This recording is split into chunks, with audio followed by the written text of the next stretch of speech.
दोस्तों, मैं हूं अदिति शर्मा एंड स्वागत करती हूं आपका हमारे यूट्यूब चैनल में। तो भाई आज था संडे, वीकेंड का वार। लेकिन आप लोगों को ऐसी फीलिंग नहीं आ रही थी कि हम ये पिछला वाला वीकेंड का वार देख रहे हैं ना? ये जो भी लेखा जोखा था ये तो पिछले से पिछले हफ्ते का था। सारा मतलब सारा जो है, पिछली बारी मैंने बोला ना, मैंने इस बार तभी कुछ ऐसी वीडियोस नहीं बनाए थे कि करण के मुद्दे क्या होने वाले हैं, क्योंकि मुझे पता था कि भाई ये तो डिपेंड करता है करण जौहर के मूड पर कि उनका मुद्दा क्या होगा। उनका मन करे तो वो मतलब भी डांट लगा सकते हैं, छोटी छोटी बातों पर भी डांट लगा सकते हैं। और अगर उनका मूड ना करे, मूड ना हो ठीक सही से, मतलब उनका मन हो कि सबके साथ हंसी मजाक करना है, तो बड़े बड़े मुद्दे भी वो छोड़ देंगे। तो आज अपनी ही बातों में कुछ फंसते हुए करण जो है वो नजर आए। और जिस तरह से उन्होंने कहा कि ये मैंने पिछली बार नहीं पूछा था, मुझे लगा मैं इन गलियों में क्यों जाऊं। तो करण, आप इस शो के होस्ट हैं और मैं आपसे ये एक, मेरा भी क्वेश्चन है, सबके आपने वीडियोस लिए, सबके आपने क्वेश्चन सुने, तो ये मेरा क्वेश्चन है करण, क्या आपका साबुन स्लो है? ये मेरा क्वेश्चन कोई करण तक जो है वो पहुंचा दीजिए प्लीज, क्योंकि मैं उनसे सच्ची में पूछना चाहती हूँ कि आखिरकार आप चाहते क्या हैं? कौन सा मजाक ये चल रहा है? क्या बासी चीजें, बासी मुद्दे आप हमें दिखा रहे हैं? अब घर में जो आर्ग्यूमेंट होते हैं कंटेस्टेंट्स के बीच में, वो हम झेल लेते हैं, क्योंकि वो उनका एक दिन दो दिन, वो उनका कई दिनों का चलता आ रहा होता है। तो वो अगर पिछली चीजों को घसीट कर लेके आते हैं तो कोई प्रॉब्लम हमें उसमें नहीं है, क्योंकि वो काफी दिनों का इकट्ठी हुई हुई चीजें होती हैं। लेकिन अगर शो का होस्ट पिछले हफ्ते की बातें इस हफ्ते करने लगे तो मतलब कैसा लगता है? करण ने सोचा होगा चलो यार इस हफ्ते काफी बोरिंग गया है, कोई मुद्दा है नहीं घर में, तो पिछले हफ्ते के मुद्दे ले आते हैं। तो पिछले हफ्ते का एक बहुत बड़ा मुद्दा ये भी था कि दंड वाली बात जब आई थी तो शमिता और राकेश ने वो दंड लेने से इनकार कर दिया था, जिसके बारे में ना बिग बॉस ने उनको कुछ कहा, ना ही आज करण ने उनको कुछ कहा। जब आप मुद्दे लेकर ही आ रहे थे तो सारे लाते ना यार, मतलब ऐसे क्यों कर रहे हो? पक्षपात क्यों है मुद्दों में? जो आपको मतलब अपने कन्वीनियंट के हिसाब से आप जो है मुद्दे लेकर आए, आपने अक्षरा से उनका जस्टिफिकेशन मांगा कि आप क्या कहना चाहती हैं। जनता के सवाल आए कि नेहा को ऐसे बोला था कि टांगे ऐसे करके बैठी हो एंड ऑल, जो भी मतलब नेहा के ऊपर जो जो भी चीजें आई थी, तो वो महिला मुक्ति मोर्चा आज फिर से खोलकर करण जो है बैठ गए थे। हालांकि वो चीजें गलत थी, नहीं कहना चाहिए था, लेकिन वो होता है ना यार, गड़े मुर्दे उखाड़ना, तो ये वाला हिसाब मुझे आज लग रहा था कि गड़े मुर्दे जो है वो उखाड़े जा रहे हैं। पिछले हफ्ते आपने जब बाहर से जनता ने आपको जो है नकारा, जो भी आपने जिशान के साथ किया था, पीछे बैठा दिया था, जो भी था वो, तो उसके बाद जब जनता का रोष आपने देखा, तो आपको लगा कि यार इस हफ्ते मैंने कुछ ऐसा नहीं करना है, इस हफ्ते मैं बिल्कुल क्लीन चिट लेकर जो है वो पतली गली से निकल जाऊंगा। लेकिन ये बिग बॉस की गलियां हैं, क्लीन चिट लेकर आप कैसे निकलोगे? इससे तो सलमान खान भी नहीं बच पाए हैं। हमेशा उन पर ये इल्जामात जो है वो लगते आए हैं कि बायस्ड होस्ट हैं, तो आप कैसे बच पाओगे करण? आप तो सामने सामने दिखा रहे हो कि आप आखिरकार चाहते क्या हैं। शमिता कुछ भी करे, शमिता ने कुछ भी किया हो, नहीं, उसके बारे में आपको बात नहीं करनी है, जनता तक वो बात नहीं पहुंचानी है, वो कोई मुद्दा है ही नहीं। लेकिन घर में बाकी जो लोग हैं वो कुछ भी करें, उससे प्रॉब्लम हो जाती है। महिला मुक्ति मोर्चा आप लेकर आ जाते हैं, तो भाई जो भी था ना, ये ओल्ड स्टफ था बहुत ही। और ये चीजें पिछले हफ्ते, पिछले वीकेंड का वार पर होनी चाहिए थी, जो इस वीकेंड का वार पर हो रही थी। तो मैं तो मतलब मुझे ऐसा लग रहा था कि मैं कहीं पीछे तो नहीं चली गई हूँ, टाइम आगे बढ़ता गया, मैं सपना तो नहीं देख रही हूँ, क्या चल रहा है यार? ये जनता के सवाल एंड और जनता के सवालों के कहती हूँ मैं कि जनता के कंधे पर बंदूक रख के आपने मतलब अपना जो है, जो भी था, ये एपिसोड बना लिया यार, कुछ भी मतलब बड़ा है। मुझे लगता है कि ये सवाल जो है पिछले हफ्ते आए होंगे, जो इन्होंने इस हफ्ते चला दिया कि चलो यार कुछ नहीं, तो मतलब बोलते कैसे ना, बोलने के लिए चाहिए भी तो था कि हम पिछले हफ्ते का इस हफ्ते क्यों कर रहे हैं। तो मतलब मुझे जब आपने नेहा को ऐसे कहा तो मुझे ईमेल्स पे ईमेल्स आ रहे हैं, मैसेजेस आ रहे हैं, भर गया है संसार। हम कौन से संसार में रह रहे हैं यार? मैंने तो कहीं नहीं देखा कि इतनी ज्यादा रोष में है जनता। कहाँ से आते हैं ऐसे लोग? कौन बनाता है इन्हें? और एक क्वेश्चन सही था जो प्रतीक के लिए था, जिसको प्रतीक ने तोड़ मरोड़ कर गोल मोल घुमा कर कौन कौन सी गलियों से घूमता हुआ प्रतीक आया है, लेकिन मुद्दे पर फिर भी नहीं आया, मानने को तैयार नहीं है कि गेम तो खराब हो गया है भाई। मान जा यार, तू अक्षरा को कह रहा है कि ये मानने के लिए तैयार नहीं है, लेकिन तू खुद भी तो मान ले कि तेरा गेम खराब हुआ है। गया तो था किसी रीजन की वजह से, लेकिन खुद ही कहीं खो सा गया है। मैंने एक दिन अपने रिव्यू में लिखा था लॉस्ट बॉय, है ना, तो मतलब प्रतीक कहीं खो सा गया है। जिस एनर्जी के साथ, जिस हाँ ये इन चीजों के साथ वो आया था ना बिग बॉस के घर में, वो चीजें खत्म हो गई। अब वो नेहा के पीछे पीछे पीछे पीछे पीछे पीछे घूम रहा है। और नेहा जो इन बातों को बार बार ये करती है, मुझे ऐसा कहा गया है, आई थिंक जो वो कह रही है उसका सामना शायद सारी लड़कियों को जो खुद से कुछ करना चाहती हैं, आगे बढ़ना चाहती हैं, या ऐसे मतलब कपड़ों को लेकर कुछ भी, है ना, बहुत सारी चीजें होती है जिनके बारे में समाज में कहा जाता है। तो नेहा आप अकेली ऐसी नहीं है जिसने ये सब कुछ सहा है। मैक्सिमम, मैं कहती हूँ मैक्सिमम लड़कियों ने ये सब कुछ सहा होगा कि, है ना, बात कैरेक्टर पे आ जाती है, बहुत कुछ हो जाता है। लेकिन ऐसा तो नहीं है कि आप घर में बहुत मतलब अच्छे तरीके से बिहेव कर रही हैं और फिर आपको घर वाले बोल रहे हैं। लेकिन जो भी था, आयशा की दो तीन चीजें थी जो नहीं थी, नहीं बोलना चाहिए था, और मानने के लिए भी वो तैयार नहीं थी। लेकिन जो ये पॉइंट कहा गया ना कि मतलब बड़ा नाम है, बड़े नाम से जुड़ रहे हैं, ये मैं अगर कहना चाहूँ तो ये एक तरीके की गेम थी, तोड़ने की कोशिश की जा रही थी। तो ये उनका गेम था, उनको खेलने दो। जब बात कहीं कैरेक्टर पर आ रही है, प्रतीक कह रहा है कि मुझे डिफेम किया जा रहा है। अरे यार प्रतीक, आप तो आंखों का तारा बने हुए थे सबके पहले दिन से, कुछ था ही नहीं आपके अलावा बिग बॉस के घर में हमें देखने के लिए, फिलहाल कुछ भी नहीं था। लेकिन आपका और अक्षरा का कनेक्शन बहुत ज्यादा पॉजिटिव लग रहा था, बहुत अच्छी वाइब उससे आ रही थी। लेकिन जब से आप जाकर नेहा से के साथ मिले हो ना, तब से आपने खुद ही पूरा गुड़ गोबर जो है वो कर दिया है।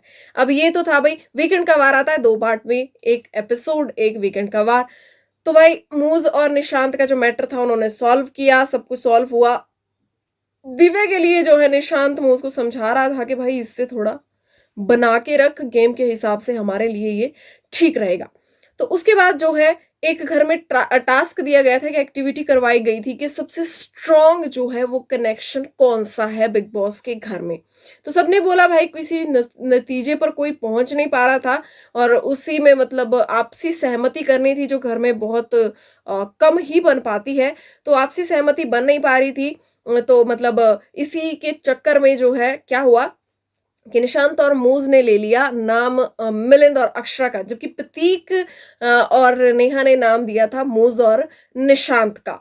तो प्रतीक को कहीं ना कहीं ये बात चुभ गई, फिर से सारी चीजें गिनवा दी गई जैसे कि प्रतीक करता ही है, और बात आ गई फिर से दोस्ती पर, जिससे जो है निशांत को बहुत ज्यादा गुस्सा जो है वहां पर आ गया कि ये चीज बहुत गलत है। तू या तो कर मत, अगर कर रहा है तो तू गिनवा तो मत बिल्कुल भी। दोस्ती है तो दोस्ती को दोस्ती की तरह रखो फिर। और मैं हर्ट हूं उस चीज से कि तूने उस दिन नेहा की बात मान ली, तूने मुझे दांव पर लगा दिया। मैं बाहर भी जा सकता था, ये नॉमिनेशन था, लेकिन तुमने मुझे दांव पर लगा दिया, और तुम्हारी वजह से मतलब सब कुछ खत्म हो सकता था, मेरी गेम खत्म हो सकती थी, और उसके बाद भी तुम ये दावा करते हो कि दोस्ती ये वो सो एंड ऑल। तो ये सब कुछ था। तो उसके बाद जो है ये आर्ग्यूमेंट थोड़ा बहुत आगे बढ़ा, प्रतीक ने फिर आकर हग वग किया जो भी था। लेकिन उसी बहस में जो है शमिता प्रतीक को कहती है कि तुम कोई कॉन्ट्रैक्ट साइन करके आए थे बाहर से कि तुम्हें इनके साथ ही खेलना है। तो मतलब ये हुआ आग लगाने वाला काम, है ना, ये हुआ आग लगाने वाला काम, जब उनकी ऑलरेडी लड़ाई चल रही है और उसके ऊपर से आप ऐसे स्टेटमेंट्स दे रहे हो, ऐसे बातें कह रहे हो, तो ये और ज्यादा मतलब आग लगाने वाला काम वहां पर था। उसके बाद बड़ी दीदी और छोटी दीदी ने आज बात की राकेश के बारे में, कैसी फीलिंग है ये वो सो, और तभी बड़े भैया आ गए। अब छोटी दीदी मैं यहाँ पर क्या बोलते हैं, नेहा को कहूंगी, क्योंकि अब दिव्या तो फिलहाल उनके साथ दिखाई देती नहीं है। तो भैया ने आकर किसी विसी कर दी, और वहां पर जो है वो जो बातचीत वहां पर चल रही थी वो बातचीत खत्म हो गई। तो उसके बाद जो है जैसे कि मैंने आपको बताया कि निशांत ने मूज को समझाया है दिव्या से दोस्ती करने के लिए, लेकिन मूज ने जो है कह दिया है कि भाई फेक चीजें मुझसे नहीं होगी। तो उसके बाद नेहा ने भी आज निशांत को काफी समझाया है प्रतीक के लिए। तो उसके बाद जो है मेन चीज थी आज की, वो थी एलिमिनेशन। तो भाई एलिमिनेट, जैसे कि हम सभी को पता था कि अगर कोई सिंगल जाता तो मिलन जाते, और अगर डबल जाते तो मिलन अक्षरा दोनों जाते। तो वो दोनों आज घर से जा चुके हैं, और उनके लिए ये बहुत अच्छा भी है, क्योंकि काफी, अगर मैं मिलन की बात करूं तो मिलिंद बिग बॉस के लिए नहीं बने हैं। मिलिंद बहुत ही अ, अच्छे हैं यार, बहुत ही मतलब जिस तरह का जो भी होता है ना बिग बॉस के घर में, जिस तरह के लोग चाहिए, थोड़ा सा मतलब गेमर है ना, उस तरह के गेमर जो है वो मिलिंद नहीं है। हालांकि उन्होंने कोशिश की, अपनी तरफ से पूरी पूरी कोशिश की कि उनके जो फैंस हैं वो उनको ऐसा फील ना हो, मतलब डिसअपॉइंटेड फील ना हो, लेकिन उसके बाद भी नहीं हो पाया। लेकिन ठीक है यार, मैं खुश हूं कि मिलिंद जो है इस चीज से बाहर निकले, और काफी और रहते तो उनके लिए चीजें जो है टॉक्सिक हो जाती। तो अच्छा है वो चले गए, लेकिन अक्षरा अभी और गेम प्ले कर सकती थी। लेकिन अगर अक्षरा भी रह जाती तो दिव्या की और अक्षरा का जो है वो कनेक्शन बन सकता था घर में, और थोड़ा सा इंटरेस्टिंग गेम हमें देखने को मिलता, क्योंकि दिव्या जो है फिर थोड़ी सी फॉर्म में आ जाती। लेकिन अब क्या कर सकते हैं, इन्होंने एक कनेक्शन मतलब बाहर निकाल दिया, एक पेयर बाहर निकाल दिया। अब जो है घर में चंद सदस्य बचे हैं, और आज घर में जो है रिचा चड्डा और रोनित रॉय, वो लोग भी आए थे अपने, जो उनकी जो भी सीरीज आ रही है उसकी प्रमोशन करने के लिए, कैंडी की प्रमोशन करने के लिए। तो भाई उस कैंडी की वजह से एक बड़ी हीटेड सी आर्ग्यूमेंट जो है वो हो गई है, और वो आर्ग्यूमेंट हुई है शमिता और निशांत के बीच। करना क्या था कि कैंडी पर लिखा हुआ था लालची, है ना, जलन किसको है सबसे ज्यादा, तो एक कैंडी थी जिस पर लिखा था घमंडी, के घर में सबसे ज्यादा घमंडी जो है वो कौन है। तो उस कैंडी के लिए निशांत उठा, और निशांत ने वो कैंडी जो है शमिता को पहना दी कि ये सबसे ज्यादा घमंडी है, और मतलब हुकुम चलाती रहती है, इनको लगता है कि चीजें जो है वो घर में मेरे हिसाब से हो, सब कुछ मेरे हिसाब से चले। तो जो चीज जो है मुझे बिल्कुल भी पसंद इनकी नहीं आती, और लगता है कि ये कितनी ज्यादा घमंडी है। तो भाई उसके बाद जो है उस वक्त तो शमिता किसी तरह से खून का घूंट पीकर रह गई, और जैसे ही करण उनको अकेले छोड़कर गए, शमिता परस पड़ी और राकेश के लिए बोलती है कि हाँ, ये लोग मुझे ऐसे बोलते हैं और तुम चुप रहा करो, तुम सुना करो, तुम कुछ भी मत बोला करो। यार बेचारा वो बंदा, एक तो उसको सच्ची में समझ नहीं आता है कि मैं क्या बोलूं क्या नहीं बोलूं, ऊपर से जब शमिता उस पर भड़क जाती है, उसे लगता है यार अब क्या हो गया है, अब मैं क्या करूं। तो अब जो है एक तरफ है वो हो गया ना टीटू की क्या था वो, टीटू की स्वीटी का क्या, अरे यार मैं उस मूवी का नाम ही भूल गई, जो भी है वो, तो वो फंस गया है यार बंदा बीच में। अब एक तरफ शमिता है जो उसका कनेक्शन है, और काफी उनमें मतलब थोड़ा प्यार बढ़ता नजर आ रहा है, दूसरी तरफ 15 साल की दोस्ती है, वो किसकी तरफ जाए, क्या करे, वो किसकी तरफ जाए। तो शमिता उसे बोल रही है कि इसको बोल दे चुप हो जा, चुप हो जा, बहुत बड़ा मतलब एकदम से पूरा शाउट करके, बहुत चिल्ला चिल्ला के एक दूसरे ने एक दूसरे को चीजें कही हैं। और राकेश बीच में जैसे WWE का रेफरी नहीं आता ऐसे, अब चुप हो जाओ गाइस, चुप हो जाओ। तो मतलब ऐसे रेफरी बनकर राकेश वहां पर खड़े थे, और उनके बोलने से कोई फर्क ना तो निशांत को पड़ रहा था ना ही शमिता को पड़ रहा था। उल्टा जो है मूज को गुस्सा आया कि जब सारे चुप बैठे हैं राकेश, तो तुम निशांत को कैसे बोल सकते हो कि तुम यहाँ से बाहर चले जाओ, जो कोई इनकी लड़ाई में नहीं पड़ रहा, जितना ये बोल रही है उतना ही ये बोल रहा है, मतलब कोई कसर एक दूसरे ने नहीं छोड़ी फिर भी। अच्छा, एक जो है ये हुई है चीज जो कि आपको कल के एपिसोड में देखने को मिल जाएगी। जो आर्ग्यूमेंट हुआ है मुझे पता है आगे चलने वाला है, और निशांत की एक बात मुझे बहुत सही लगती है कि वो बचा के रखता है चीजों को ना, सही समय आने पर ही वो चीजें निकालता है, अपने पत्ते सही समय आने पर खोलता है, तब तक सबके साथ वो बहुत बढ़िया घर में बना रहता है। और मुझे लगता है कि अगर मैं प्रतीक से भी ज्यादा अगर किसी को कहूं कि कोई दिमाग लगाता है, वो है निशांत, क्योंकि प्रतीक का भी इतना दिमाग नहीं चलता। प्रतीक का ये है पे पे पे पे पे पे पे उसकी चलती रहती है, लेकिन निशांत जो है अपने पत्ते वक्त आने पर ही खोलता है, किसी को पता भी नहीं होता कि अब इसका अगला मूव क्या होगा। और निशांत वहां पर बहुत तगड़े तरीके से खेल जाता है। तो एक आर्गुमेंट ये हुआ है, एक हुआ है भाई वैसे अक्षरा के खिलाफ आज सब होने वाले थे घर में, लेकिन कहीं ना कहीं अब जब अक्षरा घर से जा चुकी हैं तो ये मुद्दा तो खत्म ही हो गया है। तो नेहा बाहर आकर सबसे बात कर रही थी, वहां पर मूज की भी बात आ गई, इनकी किचन एरिया में कुछ लड़ाई हुई होगी जहां पर नेहा ने मूज को कह दिया कि खाना बनाना तो भाई सबको आना चाहिए, मैं भी औरत हूं, मैं खाना बनाती हूँ, ये वो सो कुछ भी औरत औरत वाली चीज कुछ आ गई होगी, क्योंकि इनका महिला मुक्ति मोर्चा जो है वो घर में चलता रहता है। तो जिस पर मूज की और नेहा की बाहर लड़ाई हो गई, तो प्रतीक लगे नेहा को समझाने और चुप कराने, जिस पर नेहा भड़क गई भाई। नेहा भी भड़क गई है, अब तो सबकी अपने में टें टें टें टें पै पै पै पै चल रही है। फिलहाल निशांत और मूज की टें टें पै पै उन्होंने आज सॉल्व कर ली है। बट आज का जो शो था वो काफी मिक्स था, अगला पिछला जो भी था, है ना। तो मैं मतलब चाहूंगी कि नेक्स्ट वीकेंड का वार में ऐसी मिक्स चीजें ना हो, ये कॉकटेल हमें ना पिलाई जाए। बाकी आपका क्या ओपिनियन है आज के वीकेंड का वार को लेकर? मुद्दे तो आज भी कुछ नहीं थे, है ना।